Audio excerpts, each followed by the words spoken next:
إن الحمد لله الأكرم الذي خلق الإنسان وكرم وعلمه من البيان ما لم يعلم فسبحان الذي لا يحصى امتنانه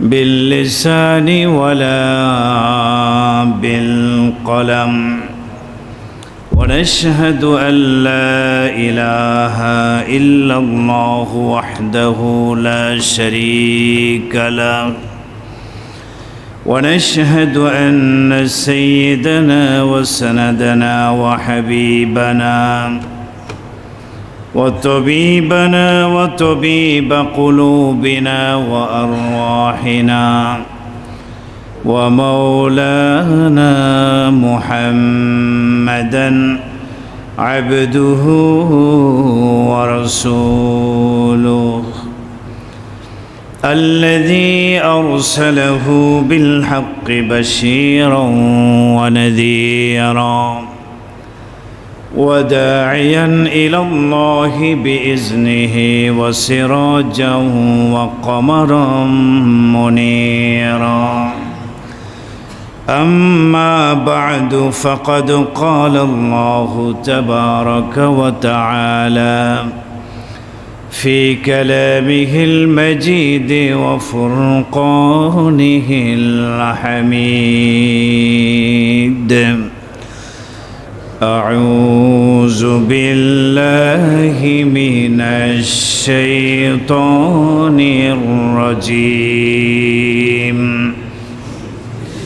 بسم الله الرحمن الرحيم وما خلقت الجن والإنس إلا ليعبدون وعن أبي هريرة رضي الله تعالى عنه أنه قال النبي صلى الله عليه وسلم ألا أدلكم على ما يمحو الله به الخطايا ويرفع به الدرجات قالوا بلى يا رسول الله قال النبي صلى الله عليه وسلم إسباغ الوضوء على المكاره وكثرة الخطى إلى المساجد وانتظار الصلاة بعد الصلاة فذلكم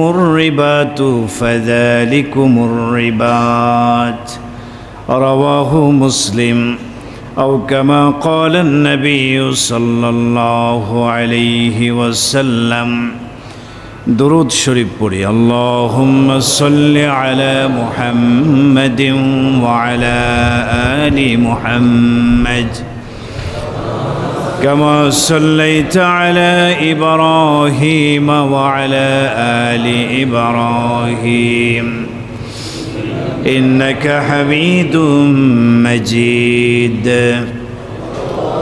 اللهم بارك على محمد وعلى آل محمد كما باركت على إبراهيم وعلى آل إبراهيم إنك حميد مجيد أستغفر الله الذي لا إله إلا هو الحي القيوم وأتوب إليه لا حول ولا قوة إلا بالله العلي العظيم الحمد لله ثم الحمد لله সকল প্রশংসা সকল তারিফ মহান রব্বুল ইজ্জত ওয়াল জালালের আলী শান দরবারে যিনি আমাদেরকে সুস্থ রেখেছেন হায়াতে তৈয়বা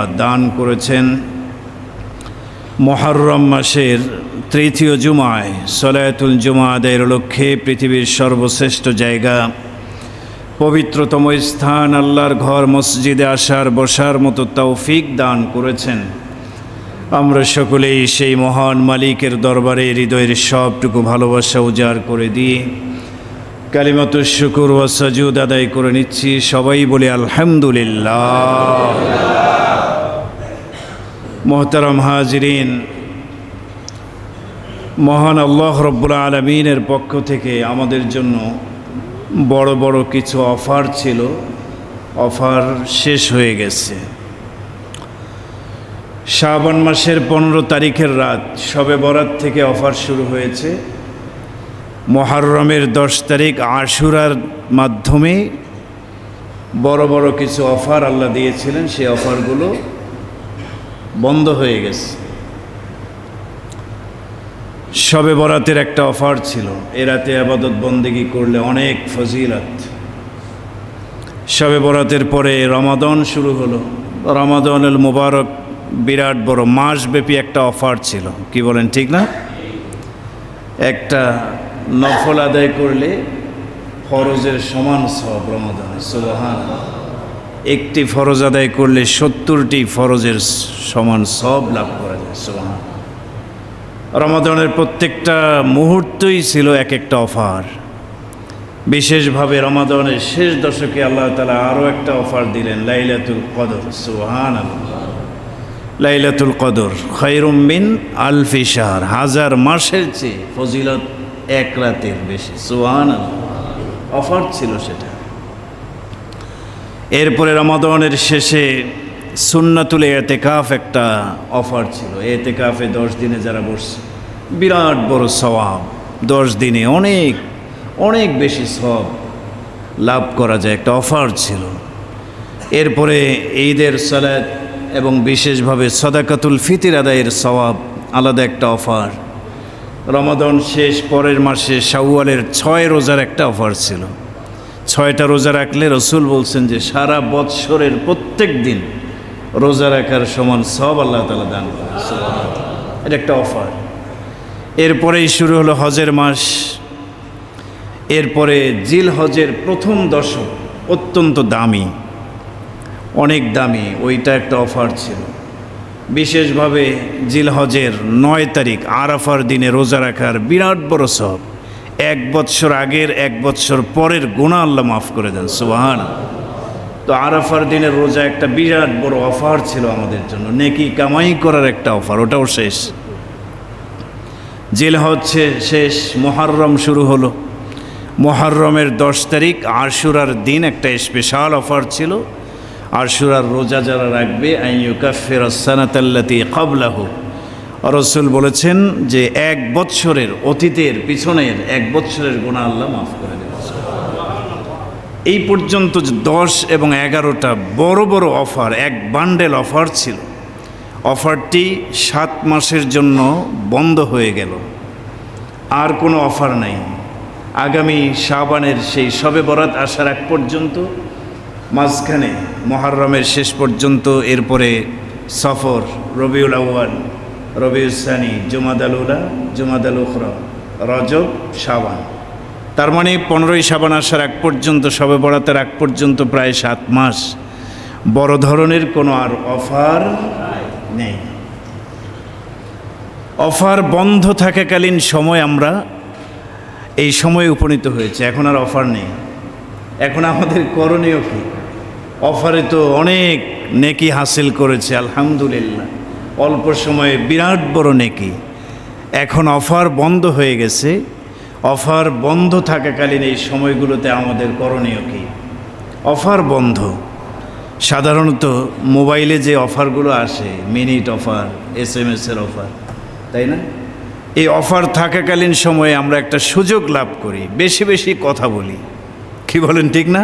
মিনিট ফ্রি আছে, তো অফার আছে, অনেক বেশি কথা বলি, মানে 3 মিনিটের জায়গায় 10 মিনিট কথা বলি। শেষ করতে হবে তো, একটা বেশি বেশি কথা চলে অফার চলাকালীন সময়। অফার বন্ধ হয়ে যায়, টাকা দিয়ে মিনিট কিনতে হয়, এখন আর কথা বেশি না, কাজ বেশি, কি বলেন ঠিক না? ঠিক। তাহলে অফার বন্ধ থাকাকালীন সময়ে কথা কম, কাজ করি বেশি। কি বলেন, ঠিক না বেঠিক? তো অফার বন্ধ, এখন আমাদের কথা কম, কাজ বেশি করতে হবে, আমল বেশি করতে হবে, বেশি কষ্ট করতে হবে। অফারের মধ্যে কষ্ট কম ছিল, সওয়াব বড় বড় ছিল। এখন অফার বন্ধ হয়ে গেছে। অফার বন্ধকালীন সময়গুলোকে কষ্ট করে আমল করতে হবে এবং আমলের মাধ্যমে নিজেকে আমলি জিন্দেগিতে অভ্যস্ত করতে হবে এবং নিজের জীবনকে এবাদত মুখর করে তুলতে হবে, এবাদতময় জীবন যাপন শুরু করে দিতে হবে। তাহলে যদি অফার বন্ধ হয়ে গেছে, আমরা এবাদতের ধারা যদি চালু রাখি, এবাদত মুখর এবাদতময় একটা জীবন শুরু করে দেই, আশা করা যায় অফার বন্ধ হলেও নেকি হাসিল করা বন্ধ হবে না ইনশাআল্লাহ। এজন্য আমাদের উচিত অফার বন্ধকালীন থাকা এই সময়গুলোতে রমাদান আসার আগ পর্যন্ত নেক আমলে লেগে থাকা। আমলি জিন্দেগির অনেক বড় দাম। আল্লাহ তাআলা আমাদেরকে একটা হায়াত দিয়েছেন, আল্লাহ রব্বুল আলামিন আমাদেরকে একটি জীবন দিয়েছেন। এই জীবনের মধ্যে আল হায়াতুত তাআব্বুদিয়্যাহ, ইবাদত মুখর জীবন একটা আছে। কিছু মানুষের জীবন ইবাদতময় জীবন, আমলি জিন্দেগি, আর কিছু মানুষের জীবন নাফরমানির জিন্দেগি। কয় ধরনের জীবন বলেন? নাফরমানির জীবন, আর একটা হলো আমলি জীবন, ইবাদত মুখর ইবাদতময় জিন্দেগি। আমাদেরকে নাফরমানির জিন্দেগি ছেড়ে ইবাদতময় ইবাদত মুখর জিন্দেগি হাসিল করতে হবে। যদি আমরা আমাদের জীবনের প্রতিটা মুহূর্তকে ইবাদতের মাধ্যমে কাটায় দিতে পারি, আমরা সাকসেসফুল হব, সফল কাম হব, দুনিয়াতেও সফল হব, আখিরাতেও সফল। ইবাদতময় জিন্দেগির অনেক দাম, আমলি জিন্দেগির অনেক দাম। পৃথিবীতে আল্লাহ তাআলা আমাদেরকে পাঠিয়েছেন একটা লক্ষ্য উদ্দেশ্য আল্লাহ তাআলার আছে না নাই বলেন? আল্লাহ তাআলা বলছেন, এই যে চাঁদ, সূর্য, আকাশ, বাতাস, গ্রহ, নক্ষত্র, যা কিছু আছে, হুয়াল্লাযী খালাকা লাকুম মা ফিল আরদি জামিআ, আসমানে এবং জমিনে যা কিছু আছে, আল্লাহ বলেছেন মানব জাতির কল্যাণে আমি সব সৃষ্টি করেছি। সুবহানাল্লাহ। সব আমাদের জন্য। এই যে মৌসুম, ফলের মৌসুম শুরু হয়েছে, মৌসুমি ফল, বেমৌসুমি ফল, নদ নদীতে এই যে মাছ, সবগুলো নেয়ামত আমাদের জন্য। পৃথিবীর সব কিছু আল্লাহ বলেন যে তোমাদের জন্য সৃষ্টি করেছি। বাকি তোমাদেরকে কেন সৃষ্টি করেছি? ওয়ামা খালাকতুল জিন্না ওয়াল ইনসা ইল্লা লিয়াবুদুন। আল্লাহ তাআলা বলেন, মানব এবং জিন জাতিকে আমি আল্লাহ তাআলা শুধুমাত্র কেবলমাত্র আমার ইবাদতের জন্য সৃষ্টি করেছি। সুবহানাল্লাহ। তাহলে একদিকে আমাদের জন্য আল্লাহ বিরাট বড় নেয়ামত, অসংখ্য অগণিত নেয়ামত রেখে দিয়েছেন আমাদের জন্য। অন্যদিকে আমাদেরকে আল্লাহ তার নিজের দাসত্ব আর গোলামি করার জন্য সৃষ্টি করেছেন। সুবহানাল্লাহ। কত নেয়ামত আল্লাহ আমাদেরকে দিয়েছেন। ওয়াইন তাউদ্দু নি'মাতাল্লাহি লা তুহসুহা। আল্লাহ বলেন তোমাদের জন্য আমি যে নেয়ামত সৃষ্টি করেছি, নেয়ামত তোমাদেরকে যেটা দিয়েছি, যদি গনে গনে গনে গনে শেষ করতে চাও, কিয়ামত পর্যন্ত সবাই মিলে গনেও নেয়ামতের কথা শেষ করতে পারবা না। সুবহানাল্লাহ। তাহলে আল্লাহ তাআলা যে অজস্র কোটি কোটি নেয়ামত আমাদেরকে দিলেন, এই নেয়ামতের শুকরিয়া আদায় করার জন্য হলেও তো সারাটা জীবন যদি ইবাদতের মাধ্যমেও কাটায় দিই, তারপরও নেয়ামতের শুকরিয়া আদায় কি হবে? হবে না। এজন্য আল্লাহ বলেছেন, আমি তোমাদের জন্য দিয়েছি নেয়ামত, সব কিছু তোমাদের জন্য নেয়ামত বানিয়ে দিয়েছি, আর তোমাদেরকে আমি আল্লাহ সৃষ্টি করেছি ইবাদতের জন্য। আমরা করব ইবাদত, আর আল্লাহ আমাদেরকে দিয়েছেন নেয়ামত। সুবহানাল্লাহ পড়েন। ইবাদতের জন্য আমরা এসেছি, এজন্য আমাদের জীবনের প্রতিটা মুহূর্তকে ইবাদতময় করে গড়ে তুলতে হবে। আমলি জিন্দেগি নিজের জীবনটাকে বানায় ফেলতে হবে। নাফরমানির জিন্দেগিতে কোনো শান্তি নাই, দুনিয়াতেও শান্তি নাই, আখেরাতেও মুক্তি নাই। আমলি জিন্দেগির মধ্যে স্বাদ আর মজা। যারা দুনিয়াতে বড় বড় আল্লাহওয়ালাগণ, নবীগণ, সাহাবায়ে কেরামগণ, ওলি আউলিয়া, গাউস কুতুব, বুজুর্গানে দ্বীন, ওনাদের জীবনটা ছিল আমলি জিন্দেগি, আবাদত মুখর জিন্দেগি। প্রকৃত জীবনের স্বাদ আমলের মধ্যেই আছে। আমল ছাড়া নাফরমানির জীবনে কোনো স্বাদ আর মজা প্রকৃতপক্ষে নাই। এজন্য এনজয় ইয়োর লাইফ। জীবনকে কেউ যদি উপভোগ করতে চায়, নেক আমলের মধ্যেই প্রকৃত উপভোগ এবং শান্তি নিহিত আছে। সুবহানাল্লাহ পড়েন। সম্মানিত ভাইয়েরা, আমলি জিন্দেগির দাম কত বেশি! আমলি জিন্দেগি বা এবাদতময় জীবন কি? এটা এবাদতটা আসলে কি? এবাদতের জন্য আল্লাহ সৃষ্টি করেছেন। আমরা তো দুনিয়াদারিতে ব্যস্ত। তাহলে এবাদত আসলে কি? এবাদত শব্দটা এটা ব্যাপক অর্থবোধক একটা শব্দ। শাব্দিক অর্থ হলো দাসত্ব করা, অবদিয়াত। আব্দ মানে গোলাম, এবাদত মানে গোলামি করা, দাসত্ব করা। দুনিয়ার সমস্ত দাসত্বের শৃঙ্খল থেকে নিজেকে মুক্ত করে একমাত্র মহান রবের দাসত্ব স্বীকার করে তার গোলামি করাটাই ইবাদত। সহজ ভাষায় যদি বলতে চাই, তাফসিরে জালালাইনের মধ্যে ইবাদতের একটা ব্যাখ্যা দেওয়া হয়েছে, ইমতিসালুল আওয়ামির ওয়াল ইজতিনাব আনিন নাওয়াহি। শুধু নামাজ ইবাদত না, শুধু রোজা, শুধু হজ, যাকাত এগুলোই ইবাদত না। এগুলো ইবাদতের অংশ, ঠিক আছে, কিন্তু এর মধ্যেই সীমাবদ্ধ নয়। ইবাদত ব্যাপক অর্থের সমন্বয় একটা শব্দ। অর্থাৎ আপনার জীবনের শুরু থেকে শেষ পর্যন্ত, ঘুম থেকে ওঠার পর থেকে আবার ঘুমাতে যাওয়া পর্যন্ত প্রতিটা ক্ষেত্রেই আল্লাহ পাকের বিধান অনুযায়ী জীবন পরিচালনা করা।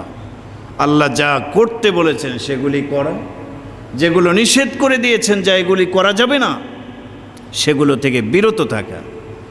নবীজি আমাদের জন্য যে ইসলাম নিয়ে এসেছেন, যে সুন্নাহ সম্মত পদ্ধতি নিয়ে এসেছেন, কোরআন এবং সুন্নাহ মোতাবেক আমাদের জীবন পরিচালনা করাটাই হচ্ছে ইবাদত।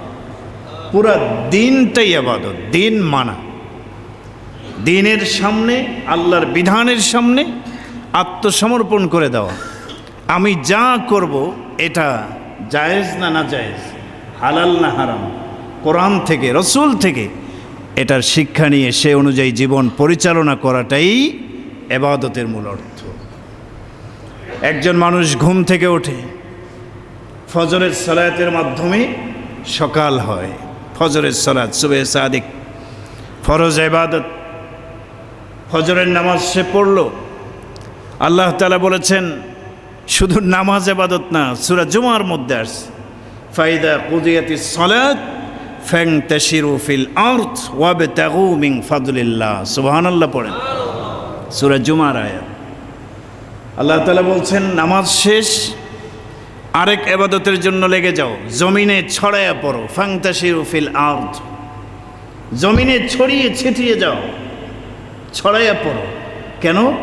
ওয়াবতাগু মিন ফাদলিল্লাহ, আল্লাহর রিজিকের অনুসন্ধানে নেমে যাও। সুবহানাল্লাহ পড়ে। তাহলে নামাজের পরে রিজিক অনুসন্ধান করাটা একটা ইবাদত। আমরা ফজরের পরে অনেকে অফিস টাইমে 8টায় অফিসে যাই। যদি কোনো ব্যক্তি নিয়ত করে যে আমি এই চাকরি যেটা করছি, অফিসে যাচ্ছি, এই যে চাকরিটা, এটার মাধ্যমে আমি হালালভাবে জীবিকা নির্বাহ করব, তাহলে তার চাকরিতে যত সময় সে ডিউটি করবে ইবাদতের সব লেখা হবে। সুবহানাল্লাহ। ঠিক তেমনিভাবে কোনো ব্যক্তি ব্যবসায়ী ফজরের নামাজের পরে ব্যবসায়িক কার্যক্রম পরিচালনা শুরু করলো আর নিয়ত করলো এই ব্যবসার মাধ্যমে আমাকে আল্লাহ তাআলা রিজিক দান করবেন। এই ব্যবসার মাধ্যমে হালাল পন্থায় মানুষকে ঠকিয়ে নয়, আমানতদারিতার সাথে, সততার সাথে আমি ব্যবসা পরিচালনা করব।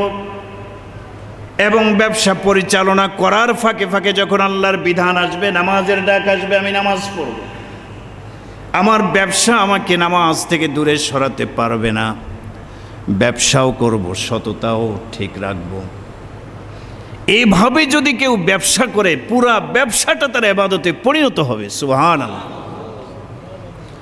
কৃষক মাঠে যাবে ফজরের নামাজের পরে, যদি সে নিয়ত করে যায় মাঠে কৃষি কাজ করব, ফসল ফলাবো, এগুলি হবে, রিজিকের ব্যবস্থা আল্লাহ করবে, আমি ইবাদত করব, এই রিজিক দিয়ে আমার সন্তান, পরিবার, স্ত্রী, তাদের খাবার দাবারের ব্যবস্থা হবে, এটাও একটা ইবাদত। রাসূল বলেছেন, স্ত্রীর মুখে কেউ যদি একটা লোকমা উঠায় দেয়, এটাও একটা সদাকার সওয়াব সে পাবে। সুবহানাল্লাহ। তাহলে ইবাদত মানে শুধু নামাজ আর রোজাই না, প্রত্যেকটা কাজ ইবাদত হবে যদি আমরা হালাল পন্থায় করতে পারি, যদি আমরা রাসূল করিম সাল্লাল্লাহু আলাইহি সাল্লামের শিখানো তরিকা সুন্নাহ সম্মতভাবে ওই কাজটা করতে পারি, যদি সেটা ভালো কাজ হয়, প্রত্যেকটা ভালো কাজেই ইবাদত। সুবহানাল্লাহ পড়েন। আমাদের ঘরে, আমাদের ঘরের বাইরে, অফিসে, ব্যবসায়িক প্ল্যাটফর্ম, সব জায়গায় যা কিছু করব কোরআন অনুযায়ী, সুন্নাহ অনুযায়ী, আল্লাহ যা বলেছেন সে অনুযায়ী, রসুল যা বলেছেন সেই পদ্ধতি অনুযায়ী যদি আমরা কোরআন এবং সুন্নাহ মোতাবেক প্রত্যেকটা কাজ করতে পারি, যত ভালো কাজ করব, হোক না সেটা দেখতে দুনিয়াবি কাজ মনে হচ্ছে ব্যবসা করছে, মনে হচ্ছে চাকরি করছে, হ্যাঁ দুনিয়ার কাজ করছে, কিন্তু আল্লাহ তাআলা ওর মধ্যে ইবাদতের সওয়াব দান করবেন। সুবহানাল্লাহ। তার মানে ইবাদতময় জীবন আমাদেরকে ধারণ করতে হবে, এটা আল্লাহ পাকের চাওয়া। আল্লাহ এটাই চান, বান্দা দুনিয়াদারি যা কিছু করো, হালাল হারাম আছে, হালাল পন্থায় করো, সব ইবাদতে পরিণত করে দেব। আর হারামের দিকে যাবা, নাফরমানের দিকে যাবা, তো এটা ইবাদতময় জীবন নয়, এটা আমলি জিন্দেগি নয়, এটা নাফরমানির জিন্দেগি। এই জিন্দেগি আপনাকে আমাকে জাহান্নামের দিকে নিয়ে যাবে। নাউজুবিল্লাহ। এজন্য ফিরে আসতে হবে, ইবাদতের দিকে ঝুঁকতে হবে। আজান হয়ে যায়, অনেকে গাফেল, নামাজে আসি না, হালাল হারামের তোয়াক্কা করি না, সুদ ঘুষের সাথে সম্পৃক্ত হয়ে যায়। এগুলি আমলি জিন্দেগি না, এগুলি নাফরমানির জীবন, অভিশপ্ত জীবন। যারা সুদ খায়, ঘুষ খায়, অবৈধ পন্থায় উপার্জন করে, তাদের উপরে আল্লাহর লানত, আল্লাহ রসুলের লানত, ফেরেশতাদের লানত। উলাইকা আলাইহিম লানাতুল্লাহ ওয়াল মালাইকাতি ওয়ান নাসি আজমাইন, সমস্ত মানুষের লানত তাদের উপর। এই জিন্দেগি অভিশপ্ত জীবন, এখান থেকে বের হয়ে আসতে হবে। আল্লাহ তাআলা আমাদের সবাইকে আমলি জিন্দেগি গঠন করার তৌফিক দান। নামাজের সময় নামাজ, রমজান মাসে রোজা, উঠতে বসতে হাঁটতে চলতে আল্লাহর স্মরণে প্রতিটা সময় কাটাবার চেষ্টা করব। মুখে থাকবে আল্লাহর জিকির, হাত পায়ে কাজ চলতে থাকবে, অন্তরে থাকবে কার জিকির? আল্লাহর জিকির। ইবাদতময় জীবন, ইবাদতময় জীবন, আমলি জিন্দেগি এটা।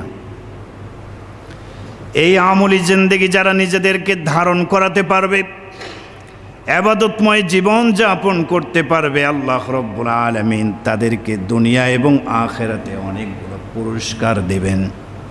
কার পক্ষ থেকে পুরস্কার বলেন? আল্লাহ জানেন আমার এক শ্রেণীর বান্দাবান্দি নাফরমানির জীবন ধারণ করবে, আর এক শ্রেণীর কষ্ট করে হলেও ইবাদতময় জীবন, আমলি জিন্দেগি যাপন করবে, কষ্ট হবে, এরপরও তারা আমলি জিন্দেগি যাপন করার চেষ্টা করবে। আল্লাহ তাআলা অনেকগুলো পুরস্কার দান করেন। আমলি জিন্দেগি যারা ধারণ করবে, ইবাদতময় জীবন যারা যাপন করতে পারবে, আল্লাহ তাআলা অনেকগুলো পুরস্কার দেবেন। এক নম্বর একটা পুরস্কার হলো ইবাদত মহান রবের ভালোবাসা এবং নৈকট্য লাভের ওসিলা হবে। সুবহানাল্লাহ। আপনি যে নামাজ পড়ছেন, কোরআন তেলাওয়াত করছেন, জিকির করছেন, মাশাআল্লাহ, ইবাদতের লাইনে অগ্রগামী। আপনার এই ইবাদত মহান আল্লাহর ভালোবাসা এবং নৈকট্য লাভের ওসিলা হবে। সুবহানাল্লাহ পড়েন। বুখারী শরীফের বর্ণনা 6502 নম্বর হাদিস, হাদিসে কুদসি। ইয়াকুলুল্লাহু তাবারাকা ওয়া তাআলা, আল্লাহ তাআলা হাদিসে কুদসিতে বলেন, মা তাকাররাবা ইলাইয়া আবদি বিশাইইন আফযলু মিন আদাই মাফতারাজতু আলাইহি ওয়া মা ইয়াযালু ইয়াতাকাররাবু আবদি ইলাইয়া বিন নওয়াফিল হাত্তা উহিব্বাহু।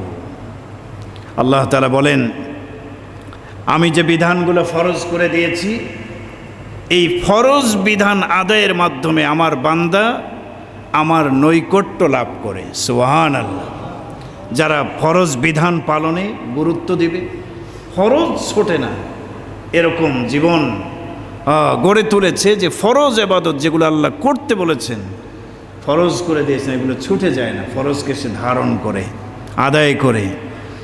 তো আল্লাহ তাআলা বলেন, এই ফরজের মাধ্যমে বান্দা আমার নৈকট্য লাভ করবে। সুবহানাল্লাহ। ফরজের পাশাপাশি যদি নফল আদায় করে, নফলে অভ্যস্ত হয়, নফল নামাজ, নফল জিকির, কোরআন তেলাওয়াত, এগুলিও সে করে ফরজের পাশাপাশি, তো আল্লাহ তাআলা বলেন আমার নৈকট্য লাভ করবে। তো ঠিক আছে, হাত্তা উহিব্বাহু, এই নফলের মাধ্যমে তার সাথে আমার বান্দার সাথে আমার এমন এক ভালোবাসার সম্পর্ক কায়েম হবে, হাত্তা উহিব্বাহু, আমি আল্লাহর পক্ষে ওয়াজিব হবে তাকে ভালোবাসা, আমি তাকে ভালোবাসা শুরু করে দেব। এরপরে আল্লাহ তাআলা বলেন, নফলের মাধ্যমে বান্দা এত কাছাকাছি চলে আসছে, আমি যখন তাকে ভালোবাসা শুরু করলাম, কুনতু সামাহুল্লাযী ইয়াসমাউ বিহি ওয়া বাসারাহুল্লাযী ইয়াবসুরু বিহি, বান্দার সাথে আমার এত মোহাব্বত হয়ে গেছে। আল্লাহ বলেন যে বান্দার কান, যেই কান দিয়ে সে শোনে, ওই কান আমি ওই কানে পরিণত হই, বান্দার কানে পরিণত হই। বান্দা যে চোখ দিয়ে দেখে, আমি আল্লাহ সেই চোখে পরিণত হই। সুবহানাল্লাহ। বান্দা যে অন্তর দিয়ে চিন্তা করে, আমি আল্লাহ স্বয়ং তার অন্তরে পরিণত হই। সুবহানাল্লাহ। এটার ব্যাখ্যা কি? আল্লাহ বান্দার কান, বান্দার চোখ, কলবে পরিণত হওয়ার অর্থ কি?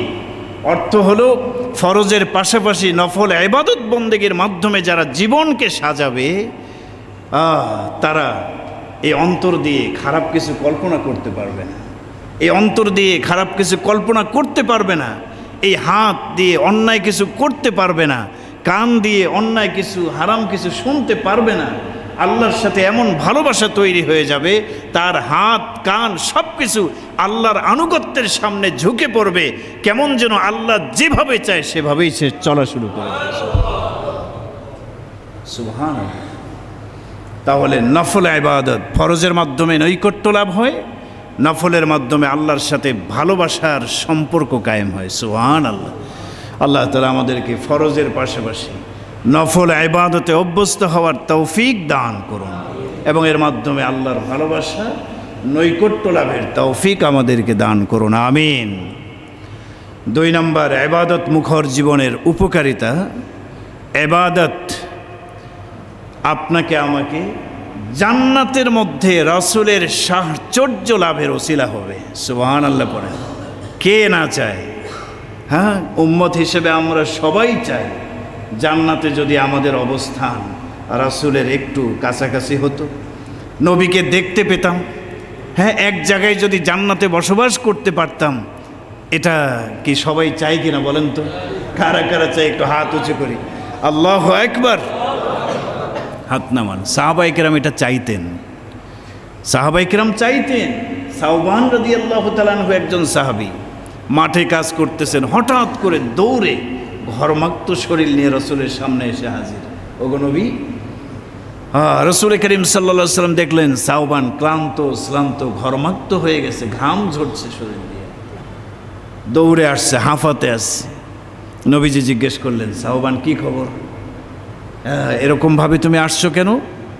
ওগো নবীজি, আমি যখন কাজ করতেছিলাম হঠাৎ আমার একটা চিন্তা আসলো যে দুনিয়াতে আল্লাহ তাআলা আপনার মতো নেয়ামত আমাদেরকে দিয়েছেন, আমরা সাহাবী আপনাকে দেখেছি। দুনিয়াতে কাজকর্ম করার ক্ষেত্রে কখনো যদি ভালো না লাগে, আপনার কাছে দৌড়ে এসে আপনার চেহারা দেখার সাথে সাথে সব ভালো লাগা কাজ করে। সুবহানাল্লাহ। তো আমার একটা খেয়াল আসলো আজকে, যে আপনি তো একদিন ইন্তেকাল করবেন, দুনিয়ার থেকে বিদায় নেবেন, আপনাকে দেখতে পারবো না, কিভাবে থাকবো? আপনাকে ছাড়া কিভাবে থাকবো? এরপরে জান্নাতে আপনি যাবেন, আপনি নবী হিসেবে উঁচু মাকাম আপনার জন্য আল্লাহ রাখছেন। আমরা তো সাহাবী, জান্নাতে গেলেও আপনার স্তরে যেতে পারবো না। ওগো নবী, ওই সময় জান্নাত দিয়ে কি করব? হ্যাঁ, জান্নাত দোজখ সে ইয়া রব খেয়া করো। আল্লাহর জান্নাত জাহান্নাম এগুলি কি করব? আপনার দিদার যদি না পাই, আপনার দেখা যদি না পাই, কি লাভ করব? নবীজি বলছেন, আল মারউ মা মান আহাব্বা, যে যাকে যত বেশি ভালোবাসবে কিয়ামতের দিন তার সাথে তার হাসর হবে। সুবহানাল্লাহ, সুবহানাল্লাহ। তো রাসূলের কাছে পাশাপাশি থাকাটাকে সাহাবায়ে কেরাম অনেক বড় সাআদাত, সৌভাগ্যের বিষয় বলে মনে করত। তা আমরাও চাই, যদি জান্নাতে, দুনিয়াতে তো সম্ভব না, সাহাবী হতে পারে নাই, রাসূলকে দেখিও নাই, জান্নাতে যদি রাসূলের পাশে একটু আল্লাহ জায়গা করে দেয়, এটা চাই না সবাই ইনশাআল্লাহ। হ্যাঁ, মুসলিম শরীফের হাদিস 489 নম্বর বর্ণনা, রবিআ বিন কাব আল আসলামী রাদিয়াল্লাহু আনহু, উনি বলেন, কুনতু আবিতু মা রাসূলিল্লাহি সাল্লাল্লাহু আলাইহি ওয়াসাল্লাম ফাতাইতুহু বিওয়াজুইহি ওয়া হাজাতিহি। একদিন আমি রাসূল করিম সাল্লাল্লাহু আলাইহি সাল্লামের সাথে রাত্রি যাপন করেছি, কোনো সফরে হতে পারে। রাসূলের সাথে সফর সঙ্গী ছিলেন সাহাবী। তিনি বলেন, রাত্রেবেলা রাসূল সাল্লাল্লাহু আলাইহি সাল্লামের পাশে ঘুমালাম। আমি রাত্রে গভীর রাতে ঘুম থেকে উঠলাম, নবীজির জন্য উজুর পানি রেডি করে দিলাম। রাসূল তাহাজ্জুদের নামাজ পড়বেন, সুবহানাল্লাহ। নবীজির জন্য উজুর পানি এবং প্রয়োজনীয় মেসওয়াক সহ সব কিছু আমি সামনে এনে দিলাম। নবীজি ওই সময় গভীর রাতে আমাকে একটা প্রশ্ন করলেন, ফাকাল আলী সাল, আমাকে বললেন, হে রবিআ, তুমি আমার কাছে একটা জিনিস চাও, আমার কাছে চাও, আমি তোমাকে দেব এখন। সুবহানাল্লাহ পড়েন। আমি নবীর কাছে, তোমার কি কোনো চাওয়া আছে বলো, থাকলে বলো, এই মুহূর্তে তোমাকে আমি সেটা দেব। সাহাবী বলেন, কুলতু আসআলুকা মুরাফাকাতাকা ফিল জান্নাহ। ওগো নবীজি, দুনিয়ার কোনো কিছু চাওয়ার নেই, আপনার কাছে একটাই চাওয়া, জান্নাতে আপনার মুরাফাকাত চাই, সাহচর্য চাই। সুবহানাল্লাহ, জান্নাতে যেন আপনার পাশে থাকতে পারি, এই জিনিসটা আমি চাই। সুবহানাল্লাহ, সুবহানাল্লাহ। নবীজি সাল্লাল্লাহু আলাইহি সাল্লাম বললেন, আওয়া গায়রা যালিক, অন্য কোনো কিছু চাও কিনা আরো? সাহাবী বলেন, না ওগো নবীজি, আর কিছু চাই না, আপনার সাথে জান্নাতে থাকার জন্য ব্যবস্থা হয়, এইটা চাই। নবীজি বললেন, ফাআইন্নি আলা নাফসিকা বিকাসরাতিস সুজুদ, ফাআইন্নি আলা নাফসিকা বিকাসরাতিস সুজুদ, তোমার জন্য জরুরি হলো বেশি পরিমাণে তুমি সেজদার আমল করো। সুবহানাল্লাহ, সেজদা বেশি পরিমাণে করো। তার মানে সেজদা হলো নামাজের মধ্যে নফল নামাজ, নফল ইবাদত বন্দেগী বেশি পরিমাণে করো, তোমার আমল নামায় যেন সেজদার সওয়াব বেশি হয়। সেজদা অনেক বড় নেক আমল। এই সেজদা এবং সেজদাওয়ালা নামাজের আমল যেন তোমার ভালো হয়। যদি তোমার আমল নামায় সেজদার সংখ্যা বেশি হয়ে যায়, আমি ওয়াদা করছি জান্নাতে আমার সাথে তোমার থাকার ব্যবস্থা আল্লাহ করবে। আমি আল্লাহর কাছে বলবো, তুমি আমার সাথে থাকবা জান্নাতে। তবে দুনিয়াতে আলাইকা বিকাসরাতিস সুজুদ, বেশি পরিমাণে সেজদা দাও, এই আমলটা করো।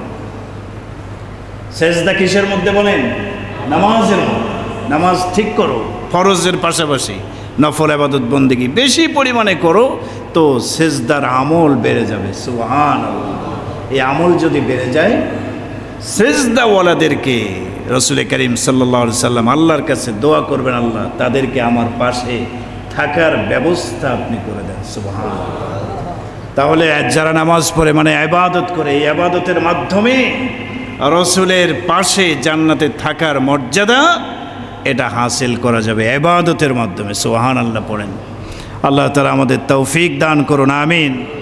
সবচেয়ে বড় কথা, ইবাদতের ফায়দা হলো আপনি ইবাদত করবেন, নেক আমল করবেন, তো আপনার গুনাহগুলো মাফ হতে থাকবে। সুবহানাল্লাহ। কোরআনে কারিমে আসছে, ইন্নাল হাসানাত ইউযহিবনাস সাইয়্যাত, নিঃসন্দেহে নেক আমল বদ আমলকে দূরীভূত করে দেয়, মিটায়া দেয়, নিশ্চিহ্ন করে দেয়। সুবহানাল্লাহ। নবীজি সাল্লাল্লাহু আলাইহি সাল্লামের একটি হাদিস, মুসলিম শরীফের 233 নম্বর হাদিস, বুখারীতে আসছে, তিরমিজিতেও আসছে। as-salawatul khams wal jum'atu ilal jum'ati kaffaratun lima bainahunna ma lam yaghshal kabair। 5 ওয়াক্ত নামাজ এবং জুমা, এক জুমা থেকে আরেক জুমা যদি কোনো ব্যক্তি আদায় করে, এই মাঝখানে যত গুনাহ হয়ে গেছে আল্লাহ তাআলা গুনাহগুলো মাফ করে দেবেন। এক নামাজ থেকে আরেক নামাজ মাঝখানে যত লিমা বাইনাহুন্না, মাঝখানে যত গুনাহ হয়েছে আল্লাহ তাআলা মাফ করে দেবেন, সুবহানাল্লাহ। তবে শর্ত হলো মা লাম ইয়াগশাল কাবাইর, কবিরা গুনায় যদি সে লিপ্ত না হয়। সগীরা গুনাহ, ছোট ছোট অনেক গুনাহ হয়ে যায় আমাদের দ্বারা, এই গুনাহগুলো নামাজের মাধ্যমে আল্লাহ তাআলা মাফ করে দেয়, সুবহানাল্লাহ। নেক আমল বদ আমলকে হটায় দেয়, মাফ করে দেয়। এজন্য বেশি বেশি নেক আমল করতে হবে, ইবাদতময় জীবন যাপন করতে হবে। ইবাদতের দ্বারা দুনিয়া এবং আখিরাতে মর্যাদা বৃদ্ধি হয়। নবীজি সাল্লাল্লাহু আলাইহি সাল্লাম একদিন সাহাবায়ে কিরামদেরকে বললেন, আমি কি তোমাদেরকে বলবো আলা মা ইয়ামহুল্লাহু বিহিল খাতায়া ওয়া ইয়ারফাউ বিহিদ দারাজাত, এমন আমলের কথা কি বলবো যে আমল তোমাদের গুনাহ মাফ করে দেবে এবং যে আমলের মাধ্যমে আল্লাহ দারাজাত মানে মর্যাদা বৃদ্ধি করবে, সুবহানাল্লাহ। দুনিয়াতেও মর্যাদা বাড়ায় দেবে আমলের মাধ্যমে, আখিরাতেও মর্যাদা বাড়ায় দেবে, জান্নাতে স্তর বাড়ায় দেবে। সাহাবায়ে কিরাম বললেন, বালা ইয়া রাসূলুল্লাহ, আমাদেরকে বলুন সেই আমলগুলো কি। নবীজি 3টি আমলের কথা গুরুত্ব সহকারে বললেন। ইসবাগুল ওযুই আলাল মাকারি, কষ্টের সময়ে পরিপূর্ণভাবে ওযু করা। কষ্টের সময় মানে শীতকালে কষ্ট হয়, হাত পা ভেঙে গেছে, কেটে গেছে, ক্ষত হয়েছে, পানি লাগাতে কষ্ট হয়, কষ্ট সত্ত্বেও সে ভালোভাবে ওযু করছে, 1 নম্বর আমল। কাসরাতুল খুতা ইলাল মাসাজিদ, বেশি বেশি মসজিদের দিকে আসা যাওয়া করা, 2 নম্বর আমল। তার মানে কি মসজিদে কি ত্রাণের জন্য আসে না নামাজের জন্য আসে? নামাজের জন্য বারবার 5 ওয়াক্ত নামাজে মসজিদে আসে। ইন্তেজারুস সালাত বা'দাস সালাত, 3 নম্বর আমল রাসূল দিলেন, এক নামাজের পরে আরেক নামাজের জন্য অপেক্ষায় থাকা। এটা একটা আমল, এটা একটা ইবাদত। আপনি জুমার নামাজ পড়লেন, এর পরের ওয়াক্ত কি আসর, এখান থেকে চলে যাবেন, কিন্তু আপনার মনে একটা চিন্তা সবসময় থাকবে যে আসরের আজান কখন দেবে, আমি আসরে মসজিদে আসব। নিয়ত করে বের হয়েছেন, আবার আসর পড়লেন তো মাগরিবে আবার আসবেন মসজিদে, নিয়ত করলেন। তার মানে এক নামাজ পড়ার পরে আরেক নামাজের অপেক্ষায় থাকা। অথবা এটার আরেকটা ব্যাখ্যা হলো আপনি সুন্নত পড়লেন, পরে বসে আছেন ফরজের অপেক্ষায়, এটাও নামাজের পর আরেক নামাজের অপেক্ষায় থাকা। এটা ইবাদত, এটা সওয়াব। রাসূল করিম সাল্লাল্লাহু আলাইহি সাল্লাম বলেন, এই 3টি আমল যদি করতে পারো ফাযালিকুমুর রিবাত, এই 3টা আমলের মাধ্যমে এক তো আল্লাহ গুনাহ মাফ করবেন, এরপরে মর্যাদা বাড়ায় দিবেন। দ্বিতীয়ত ফাযালিকুমুর রিবাত, এই আমলগুলো আল্লাহর রাস্তায় পাহারাদারি করার মতো সওয়াবের আমল, সুবহানাল্লাহ। আল্লাহর রাস্তায় পাহারাদারি মানে যারা জেহাদে যায়, সীমান্ত পাহারা দেয়, বিরাট বড় ইবাদত, জেহাদের সওয়াব আল্লাহ দান করেন। ওই সওয়াব আল্লাহ এই আমলগুলোর মধ্যেই রেখে দিয়েছেন, সুবহানাল্লাহ। তো এই 3টা আমলের মধ্যে তো সবগুলো দেখা যায় নামাজ কেন্দ্রিক। উযু করতে হয় কিসের জন্য বলেন? নামাজের জন্যই তো। মসজিদের দিকে বারবার আসা যাওয়া করা, এটাও তো কিসের জন্য? এক নামাজের পরে আরেক নামাজের অপেক্ষায় থাকা, এটাও তো নামাজ কেন্দ্রিক। তার মানে 5 ওয়াক্ত নামাজ যার ঠিক হবে, এই ইবাদত শুদ্ধ হবে, সঠিক হবে, আল্লাহ জান্নাতে তার মর্যাদা বাড়ায় দেবে, সুবহানাল্লাহ, সুবহানাল্লাহ। এজন্য ভাই কমপক্ষে 5 ওয়াক্ত নামাজটা অন্তত পড়ব। ইবাদত মুখর জীবন, আমলি জিন্দেগির জন্য 1 নম্বর শর্ত, দিনে কয় বেলা নামাজ পড়তে হবে বলেন? 5 ওয়াক্ত নামাজ পড়তে হবে। এই আমলি জিন্দেগির জন্য 5 ওয়াক্ত নামাজ পড়তে কি রাজি আছি আমরা ইনশাআল্লাহ? কারা কারা আমলি জিন্দেগির জন্য 5 ওয়াক্ত নামাজ আজ থেকে পড়ার নিয়ত করলাম, একটু হাত উঁচু করে আল্লাহ কবুল করেন, বলেন আমিন। নামাজের মাধ্যমে আল্লাহ তাআলা মর্যাদা এত বেশি বাড়ায় দিবেন। সূরা মুমিনুন খুলেন, 5, 6, 7 আয়াত পড়েন। আল্লাহ বলছেন যারা নামাজ ঠিক করবে, কদ আফলাহাল মুমিনুন আল্লাযীনা হুম ফি সালাতিহিম খাশিউন, সফলকাম ওই সমস্ত মুমিনেরা যারা নামাজের মধ্যে বিনয়ী, খুশু খুজুর সাথে, ধীরস্থিরতার সাথে সালাত আদায় করে। এরপরে কয়েক আয়াতের পরে আবার আল্লাহ বলছেন, ওয়াল্লাযীনা হুম আলা সালাওয়াতিহিম ইউহাফিজুন। সফলকাম মুমিন তারা যারা নামাজের হেফাজত করে, মানে ওয়াক্ত মতো, সময় মতো নামাজ পড়ে, সালাত আদায় করে। আল্লাহ বলেন এদের মর্যাদা এত বেশি বাড়ায় দেব। উলাইকা, এরা ইয়ারিসুনাল ফিরদাউস, এরা জান্নাতুল ফিরদাউসের ওয়ারিস হবে। সুবহানাল্লাহ। জান্নাতুল ফিরদাউস সর্বশ্রেষ্ঠ জান্নাত আল্লাহ নামাজিদের জন্য রাখছেন। সুবহানাল্লাহ পড়েন। তো আল্লাহ তাআলা আমাদেরকে 5 ওয়াক্ত নামাজের ইহতেমাম করার মতো তৌফিক দান করুন।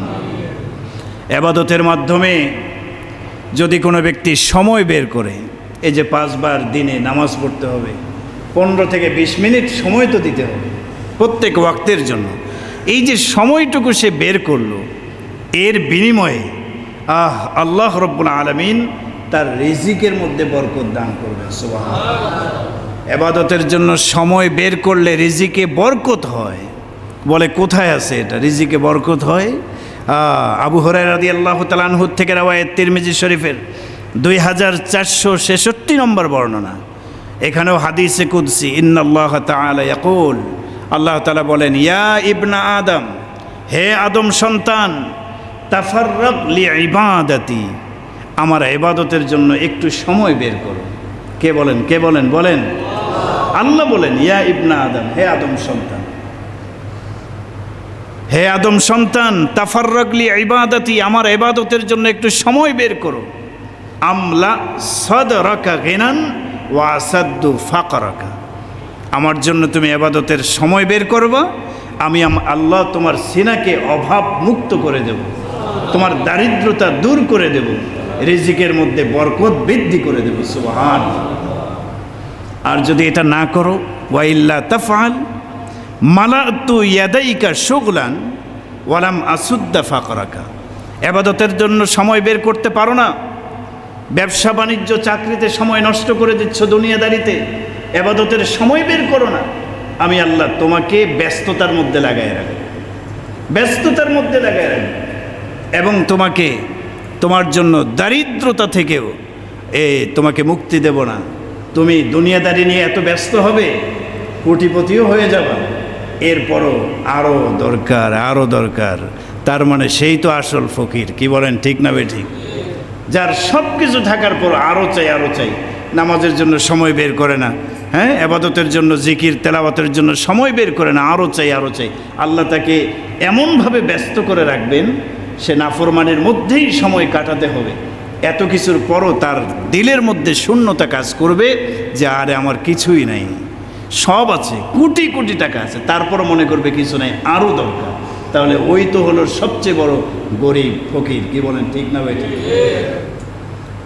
ইবাদতের মাধ্যমে দিলে সুকুন আসে, সুকুন, শান্তি, এটা ইবাদতের মাধ্যমে অর্জন হবে।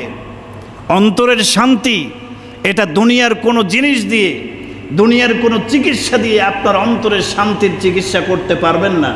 অন্তরে যে অশান্তি বিরাজ করছে, টেনশন বিরাজ করছে, এটা ঘুমের ট্যাবলেট দিয়ে ওই অশান্তি, টেনশন যাবে না। আল্লাহর ইবাদতের মাধ্যমে আল্লাহ বলেছেন, আলা বিজিক্রিল্লাহি তাতমাইন্নুল কুলুব, আমার স্মরণ, আমার ইবাদতের মাধ্যমে তোমাদের কলবের প্রশান্তি লাভ হবে। সুবহানাল্লাহ। ইবাদতের অনেক লাভ, ইবাদতময় জীবনের অনেক দাম, আমলি জিন্দেগির অনেক দাম। যারা নিষ্পাপ, আমরা অনেক সময় আলেম ওলামাদেরকে ভালো মনে করি, আমাদের সমাজে আমরা ভালো মনে করি এবং তাদের থেকে দোয়া চাই। কি বলেন? ঠিক না? দোয়া চাই, কিন্তু আমরা এটা জানি না যে যে আলেমের কাছ থেকে দোয়া চাইলাম উনি কি আসলে নেককার, পরহেজগার, নাকি ভিতরে ভিতরে খারাপ? জানি না।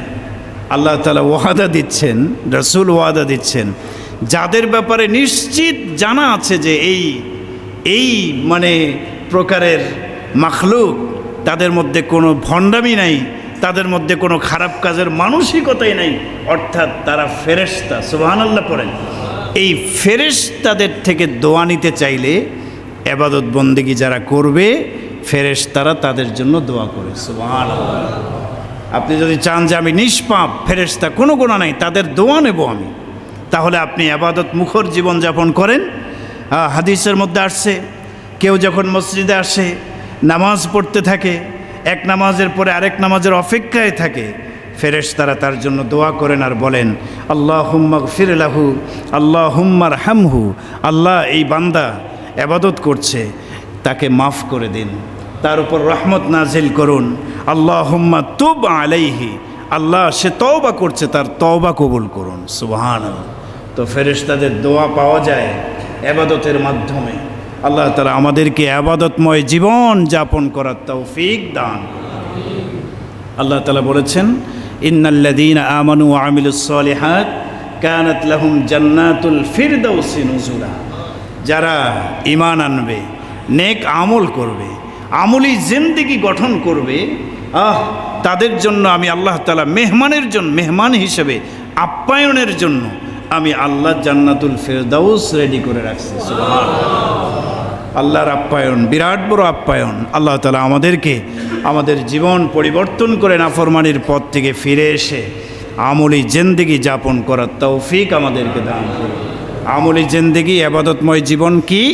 এটা হচ্ছে আল্লাহর বিধান অনুযায়ী চলা, নবীজির সুন্নাহ মোতাবেক জীবন পরিচালনা করা। যদি করতে পারি জীবনটা হবে আমলি জিন্দেগি, অনেকগুলো উপকারিতা লাভ করা যাবে। আল্লাহ তাআলা আমাদের জীবনকে নাফরমানির জীবন থেকে মুক্তি দিয়ে এবাদত মুখর, এবাদতময় আমলি জিন্দেগি দান করুন। আমিন। এবাদতের মাধ্যমে আমাদের জীবনকে আল্লাহ তাআলা কাটাবার মতো তৌফিক দান করুন। ওয়া আখিরু দাওয়ানা আনিল হামদুলিল্লাহি রাব্বিল আলামিন। যারা সুন্নত পড়েন নাই 4 রাকাত কাবলার জুমার সুন্নত পড়ে নিন।